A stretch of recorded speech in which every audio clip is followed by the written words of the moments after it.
ભીંડાના વાવેતરમાં બેન ખાલી ઈયો ને મચ્છી લીલી પોપટી મચ્છી રહે એની કાળજી રાખવાની આવે. આ 15 વાળા મિનિમમ ઉત્પાદન મને 70,000 રૂપિયા જતા અત્યારે પેલા ભેડા થઈ ગયા. મહેસાણા જિલ્લાનું વરવાડા ગામ, જ્યાં આગળ સૌથી વધારે ભીંડાનું વાવેતર કરવામાં આવે છે. અત્યારે ગામની 150 વીઘા જેટલી જમીનમાં માત્ર ભીંડાનું વાવેતર હશે. ત્યારે ખેડૂતો દ્વારા જાણીએ કે ભીંડાનું વાવેતર કેમ કરવું જોઈએ. પટેલ હર્ષદ કુમાર જોઈતારામ, ગામ બરવાડા, તાલુકો ઊંઝા, જિલ્લો મહેસાણા. 20 વર્ષથી બેનને વાવેતર કર્યું. ભીંડા બીજા મહિનાના એન્ડમાં વવાય છે અને આ ચોથા મહિનામાં ઉતરવા પડે. આ તો લગભગ 6-8 મહિનાની ખેતી છે. અમારા 2 વીઘા 500 થી 700 મણ આપે.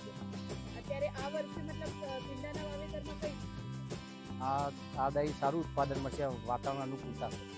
ખર્ચ વીઘામાં 25% ઉત્પાદન કરતાં 25% ખર્ચો પડે.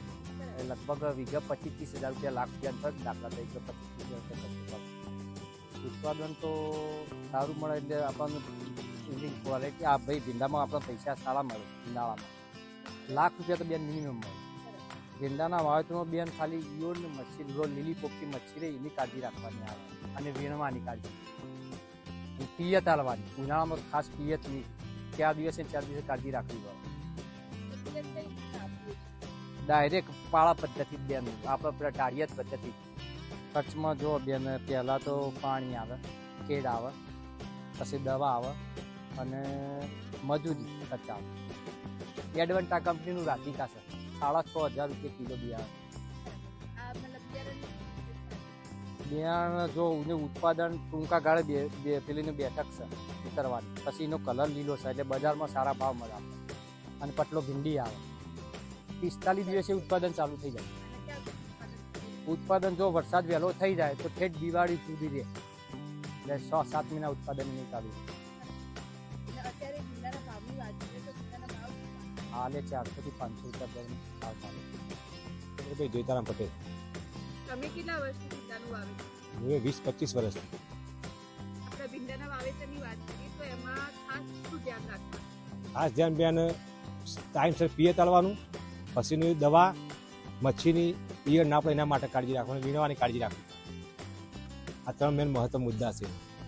ખર્ચમાં બેન જુઓ, એક તો ખેડ આવે, પછીને જે આ વીણવાની મજૂરી આવે, પછી દવા મોંઘી અત્યારે મળે, એ દવાનો ખર્ચો વધારે પડી જાય એમાં, અને પાણીનો 2 ખર્ચા મેન છે. એનું વીઘામાંથી 600-700 મણ ઉત્પાદન મળે. એનું વીઘામાંથી સારા હોય ભીંડા.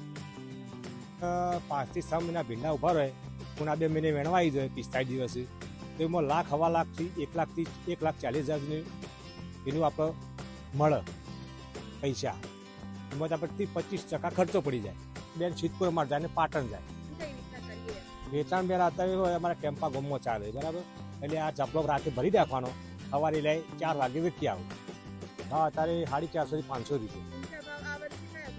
ઊંચા ભાવ 900 રૂપિયા બોલાયા, 1200 રૂપિયા બોલાયા. 15 વાળા મિનિમમ ઉત્પાદન મને 70,000 રૂપિયા જતા અત્યારે પેલા ભેડા થઈ ગયા 15 વીણીમાં. એટલે પહેલાં ભાવ મને સારા મળ્યા. આવું છું, લોકોને વાવેતર વધી ગયું, ઉત્પાદન વધી, ભાવ થોડા નીચા આવ્યા.